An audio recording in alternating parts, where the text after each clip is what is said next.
நிறைய பேருக்கு இருக்கிற ஒரு டவுட்டுங்க. காலை உணவு ஹெல்த்தி பிரேக்ஃபாஸ்ட் என்னென்ன சாப்பிடலாம்? இட்லி, தோசை, பொங்கல் இதை தாண்டி வேற என்னங்க சாப்பிடலாம்? அப்படி ஹெல்த்தியான ஒரு பிரேக்ஃபாஸ்ட் என்னென்ன சாப்பிடலாம்? அதோட ப்ரிப்பரேஷன் ரெசிபி வந்து எப்படி ரெடி பண்ணுறது எல்லாமே இப்போ நம்ம அதை தாண்டி வேறு என்ன செய்யலாம் அப்படின்னா, இந்த அவல்.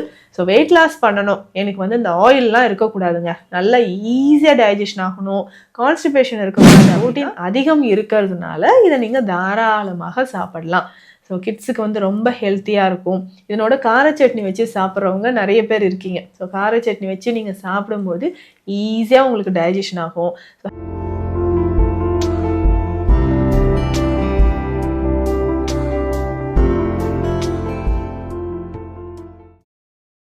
வரம் நேயர்களுக்கு வணக்கம். நான் டாக்டர் நித்யா, சித்தா ஃபிசிஷியன். நிறைய பேருக்கு இருக்கிற ஒரு டவுட்டுங்க. காலை உணவு ஹெல்த்தி பிரேக்ஃபாஸ்ட் என்னென்ன சாப்பிடலாம்? இட்லி, தோசை, பொங்கல் இதை தாண்டி வேறு என்னங்க சாப்பிடலாம்? டாக்டர், நீங்கள் கார்போஹைட்ரேட்ஸ் நிறைய எடுக்க வேணான்னு சொல்கிறீங்க, ப்ரோட்டீன் நிறைய எடுங்க, ஃபைபர் எடுங்கன்னு சொல்கிறீங்க. பட் வேறு ஏதாவது ஐடியாஸ் கொடுங்களேன், வேறு என்ன சாப்பிடலாம்? நான் டயட் சொல்வேன், மேடம் நீங்கள் ரொம்ப கார்போஹைட்ரேட்ஸ் எடுத்துக்காதீங்க, அப்போ நான் என்ன சாப்பிட்றதுன்னு என்கிட்ட கேட்பீங்க இல்லையா? டாக்டர் காலையில் இட்லி, தோசை தவிர வேறு என்ன டாக்டர் சாப்பிடலாம்? அதையும் நீங்களே சொல்லுங்கள், எனக்கு எழுதி கொடுங்க. சரிங்க அப்படின்னு நான் ஒன்று சொன்னேன்னா, அந்த ரெசிபி எப்படி டாக்டர் ப்ரிப்பேர் பண்ணுறதுன்னு என்கிட்ட கேட்குறீங்க.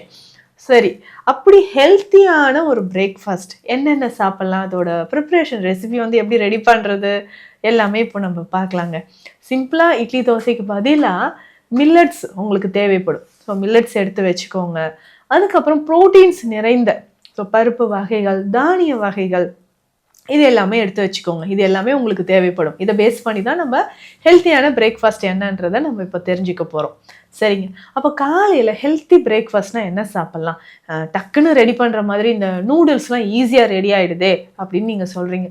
ஸோ நூடுல்ஸ் எந்த அளவுக்கு தீங்கு தரக்கூடியது அப்படின்னா அது ஒரு லிஸ்ட்டே போயிட்டுருக்கும். அதுக்கு பதிலாக வீட்டில் நீங்கள் ஹெல்த்தியாக இடியாப்பம் நீங்கள் செஞ்சு சாப்பிட்லாம். இப்போ இந்த கேழ்வரகு இருக்குது பார்த்தீங்களா, கேழ்வரகை எடுத்துக்கோங்க. அதுவும் உங்கள் கிட்ஸுக்கு இது ரொம்ப ரொம்ப ஹெல்த்தியான ஒரு பிரேக்ஃபாஸ்ட்டாக இருக்குங்க. ஸோ இதில் நீங்கள் என்ன பண்ணலாம் அப்படின்னு பார்த்தீங்கன்னா, உருளைக்கிழங்கு இல்லைன்னா சர்க்கரைவள்ளி கிழங்கு இருக்குது பார்த்தீங்களா, வேக வைத்து எடுத்து நல்லா மசிச்சு எடுத்து வச்சுக்கோங்க. ஸோ இதனோட நம்ம என்ன பண்ண போகிறோம்னா, கேழ்வரகு பொடி சேர்த்து கொஞ்சம் கொஞ்சமாக வெந்நீர் விட்டு பிசைஞ்சு மாவு பதத்தில் எடுத்து வச்சுக்கோங்க. ஸோ இதையே நம்ம இடியாப்பம் மாதிரி பிழிந்து வேக வைத்து எடுத்து சாப்பிடலாம். ரொம்ப ரொம்ப டேஸ்டியாக ஹெல்த்தியாக இருக்கும். நீங்களும் இதை தாராளமாக பயன்படுத்தலாம். இந்த குழந்தைகளுக்கு ரொம்ப ரொம்ப ஹெல்த்திங்க. ஆனால் சுகர் பேஷண்ட்ஸ் தான் நீங்கள் இருந்தீங்கன்னா நீங்கள் அவாய்ட் பண்ணிக்கலாம், கிழங்கு வகைகள் தேவையில்லை. பட் இது கிட்ஸுக்கு, இல்லை நல்ல ஹார்ட் ஒர்க் பண்ணுறேன், இல்லை பைக்லேயே நான் ரொம்ப தூரம் ட்ராவல் பண்ணிகிட்டு இருப்பேன், காலையில் சாப்பிட்டேன்னா லஞ்சு சாப்பிட்றதுக்கு எனக்கு 2-3 o'clock ஆகிடும் அப்படின்னு சொல்கிறவங்க, ரொம்ப நேரம் பசியை தாக்கு பிடிக்கக்கூடிய ஒரு உணவாக இது இருக்கும். ஸோ இந்த கேழ்வரகு, இந்த உருளைக்கிழங்கு இல்லைன்னா சர்க்கரைவள்ளி கிழங்கு தேவையான அளவு, நிறைய கூட நீங்கள் கிழங்கு சேர்க்க வேண்டாம். இதை சேர்த்து நீங்கள் இடியாப்பம் மாதிரி ட்ரை பண்ணுங்களேன், செம்மையாக இருக்குங்க. நல்ல ஹெல்த்தியான ஒரு ஃபுட் அப்படின்னு சொல்லலாம். ஸோ இதை தாண்டி வேறு என்ன செய்யலாம் அப்படின்னா, இந்த அவல். ஸோ வெயிட் லாஸ் பண்ணணும், எனக்கு வந்து இந்த ஆயிலெலாம் இருக்கக்கூடாதுங்க, நல்லா ஈஸியாக டைஜஷன் ஆகணும், கான்ஸ்டிபேஷன் இருக்கக்கூடாது அப்படின்னா நல்லா சிவப்பு அவல் இருக்குது பார்த்தீங்களா, இதை நீங்கள் எடுத்துக்கலாம். இந்த சிவப்பு அவலில் நம்ம என்ன பண்ணலாம் அப்படின்னா, ரொம்ப ரொம்ப சிம்பிள். இதை கொஞ்சம் ஊற வச்சு எடுத்து வச்சுக்கோங்க. ஸோ இது கூட நம்ம என்ன பண்ணலான்னா, சின்ன வெங்காயம், உங்களுக்கு தாளிதம் பண்ணுறதுக்கு என்னென்ன தேவை, பருப்புலாம் போட்டு நம்ம தாளிப்போம், கடுகு, சீரகம், பருப்பு, கொஞ்சம் கொஞ்சம் நம்ம வந்து பச்சை மிளகாய், கருவேப்பிலை, கொத்தமல்லி இலைகள் இது எல்லாமே சேர்த்து வெங்காயம் சேர்த்து கொஞ்சம் வதக்கிட்டு, இந்த ஊறிட்டு இருக்கு பார்த்தீங்களா, நல்லா ஊறினாவில் தண்ணீர் எல்லாம் வடிச்சிட்டு இதனோட கலந்து நல்லா கைகளாலே மிக்ஸ் பண்ணிக்கோங்க. கைகளாலே மிக்ஸ் பண்ணி பிசைஞ்சு விட்டுருங்க. ஸோ பிசைஞ்சு விட்டதுக்கப்புறம் ஒரு கட்டத்தில் உங்களுக்கு அது வந்து கொழுக்கட்டை மாதிரி பிடிக்கலாம். ஸோ உருண்டைகளாகவோ இல்லை கொழுக்கட்டை மாதிரியோ பிடித்து வேக வைத்து எடுத்து சாப்பிட்டு பாருங்கள். நல்ல டேஸ்டியாக ஹெல்த்தியாக இருக்குங்க. ஈவினிங் ஸ்நாக்ஸு கூட இதை நீங்கள் கிட்ஸுக்கு கொடுக்கலாம். ஸோ காலை உணவாகவும் இதை நீங்கள் எடுத்துக்கலாம். ஸோ இது கூட கொஞ்சம் சட்னி உங்களுடைய ஆப்ஷன். ஸோ சட்னி ஏதாவது வைத்து நீங்கள் சாப்பிடும்பொழுதும் உடலுக்கு நல்ல ஆரோக்கியத்தை இது தரக்கூடிய மாதிரி இருக்கும். அதற்கு அடுத்தது இன்னும் வேறு என்னங்க ஹெல்த்தியாக நம்ம சாப்பிடலாம் அப்படின்னா, இந்த ப்ரோட்டீன் தோசையை நீங்கள் ட்ரை பண்ணி பார்க்கலாம். இது அடை மாதிரியோ இல்லை தோசை மாதிரியோ நீங்கள் பயன்படுத்திக்கலாங்க. என்னென்ன சேர்க்கலாம் அப்படின்னு கேட்டிங்கன்னா, இந்த கருப்பு கொண்டை கடலை இருக்குது பாருங்கள், ரிச் ப்ரோட்டீன், அதிகமான ப்ரோட்டீன் இதில் இருக்குது. ஸோ கருப்பு கொண்டை கடலை உங்களுக்கு தேவைப்படும். ஸோ இதனோட நம்ம என்ன சேர்க்கலாம்னா, சிவப்பு அரிசியோ இல்லை கருங்குருவை அரிசியோ இதனோட சேர்த்துக்கலாம். இதனோட கொஞ்சமாக பச்சை பயிரும் சேர்த்துக்கோங்க. உங்களுக்கு என்னென்ன பயிர் வகைகள் தேவையோ கொஞ்சம் சேர்த்துட்டு, மறக்காமல் இதனோட கருப்பு உளுந்தோ இல்லை உளுந்து உங்கள் வீட்டில் இருக்கக்கூடிய உளுந்து சேர்த்து ஒரு 6 to 7 hours நல்லா ஊற வைக்கணுங்க. ஸோ இது ஊறின பிறகு நல்லா ஊறட்டும்.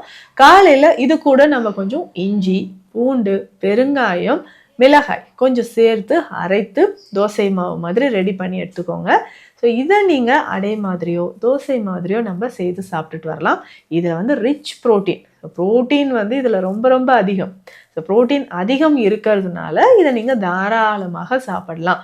ஸோ கிட்ஸுக்கு வந்து ரொம்ப ஹெல்த்தியாக இருக்கும். இதனோட கார சட்னி வச்சு சாப்பிட்றவங்க நிறைய பேர் இருக்கீங்க. ஸோ கார சட்னி வச்சு நீங்கள் சாப்பிடும்போது ஈஸியாக உங்களுக்கு டைஜஷன் ஆகும். ஸோ ஹேர் ஃபால் இருக்குது, எனக்கு ப்ரோட்டீன் டயட் நல்லா எடுக்கணும், நான் ஜிம்முக்கு போகிறேன், இந்த மாதிரியெல்லாம் நிறைய பேர் இருப்பீங்க இல்லையா? ஸோ இவர்களுக்குமே இது ரொம்ப ரொம்ப ஹெல்த்தியாக இருக்கும் அப்படின்னு சொல்லலாங்க. ஏன்னா இதில் வந்து ப்ரோட்டீன் வந்து நிறைஞ்சு இருக்கிறதுனால இதை நீங்கள் தாராளமாக பயன்படுத்திக்கலாம்.